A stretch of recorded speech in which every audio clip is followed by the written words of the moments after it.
장대장TV 시청자 여러분 안녕하십니까, 장대장입니다.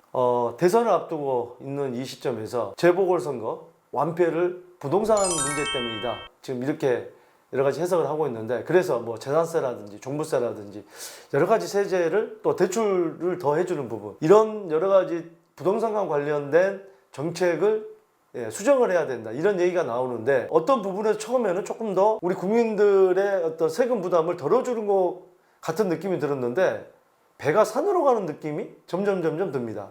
자, 무슨 얘기냐?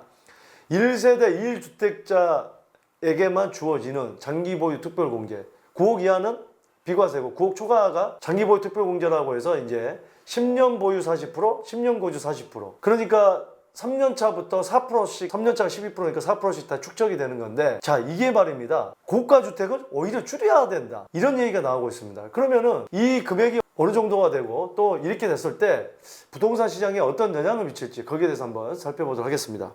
먼저 양도 차익이 10억이다. 1세대 1주택자 현행 장기보유 특별공제 80%까지가 되죠. 10년 보유, 10년 거주. 3년 차부터 12%씩 해서 10년이 되면 40%가 되는 거죠. 거주도 마찬가지입니다. 그래서 총 80%가 되는 거죠. 자, 그러면은 양도 차익이 10억이 발생했을 때 이 총 납부액이 1,400만 원 정도가 된다고 합니다. 80%까지 공제가 되니까. 자, 그러면은 이 지금 시뮬레이션은 취득가액이 4억 5천을 잡았습니다. 그리고 필요 경비를 이민호기랑 5천만 원 잡아서 5억을 만들어서 15억에 매도를 한다.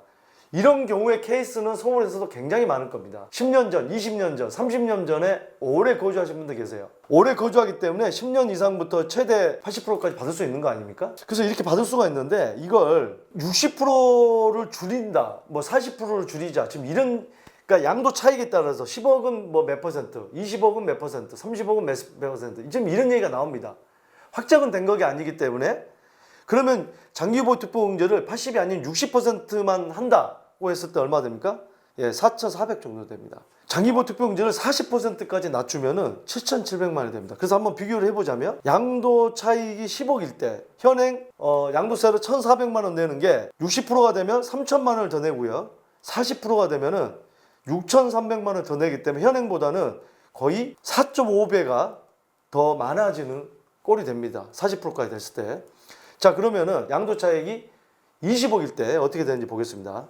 자, 양도차익이 20억이면 현행은 80%니까 장기보유 특별공제가 10년 이상 보유하고 10년 거주하면은, 그러니까 어떤 분은 보유만 했던 분은 또 거주하러 들어가야 됩니다. 80% 받으려면. 그러면 총 최대는 10년 보유하고 10년 거주를 해야 되기 때문에 20년을 가지고 있어야 되는 경우도 생겨요. 자, 이랬을 때 9,400만 원. 양도 차익이 20억인데 뭐 1억도 안 되는 거 가지고 엄살 떨지 말아라, 말도 안 된다, 이렇게 얘기할지 모르겠지만, 중요한 거는요, 가장 중요한 것은, 자, 그러면은 이 30억짜리 아파트를 산다, 강남이나 용산에 산다. 그러면 이걸 팔고 주변에 또 이사를 가야 됩니다. 그러면 주변의 아파트는 안 올랐을까요? 똑같이 올랐겠죠. 근데 양도 장기보유 특별공제를 많이 낸다. 그러면 비슷한 아파트를 못 사는 거예요. 무조건 내려가야 됩니다. 평수를 줄이거나 아예 하급지로 이동을 해야 됩니다. 그런 문제가 생긴다는 거예요. 1세대 1주택자가 그러면 내가 평생 돈 벌어서 나는 좋은 집 한번 살아보고 싶고 좋은 동네 살아보고 싶었는데, 장기보유 특별공제가 옛날보다 안 되니까 내가 이걸 팔고 오히려 옆 동네로 이사 가거나 평수를 줄여서 바로 옆에 아파트를 사야 된다. 결과가 나온다는 거죠. 현행 양도차익 20억일 때 장기보유 특별공제를 20%를 줄인다고 하면 2억 1,800만 원이고요. 자, 40% 더 줄어든다. 이걸 비교했을 때, 자, 현행 양도차익 20억일 때 9,400만 원 내는데 60%로 20%가 더 줄어들 때는 2억 1,800만 원. 그러니까 1억 2,300만 원을 더 내고요. 40% 줄어들 때는 2억 5,300만 원이 됩니다. 그러니까 이런 금액들을 더 내야 되는 그런 상황이 나오는 거고요. 양도차익이 30억이다. 현행 80%, 1억 8,700만 원인데 이걸 좀 비교를 해보겠습니다. 80%일 때, 60%일 때, 40%일 때 2억 2천만 원, 4억 7천만 원이 더 들어간다는 거예요. 자, 일반 분들이 보면 보통의 얘기는 또 그렇게 나올 수는 있습니다. 20년을 어떤 분은요, 야, 20억 시세 차이, 10억 시세 차이, 30억 시세 차이, 그 정도 내야 되는 거 아니야? 1세대 1주택은 오랫동안 거주를 한 겁니다.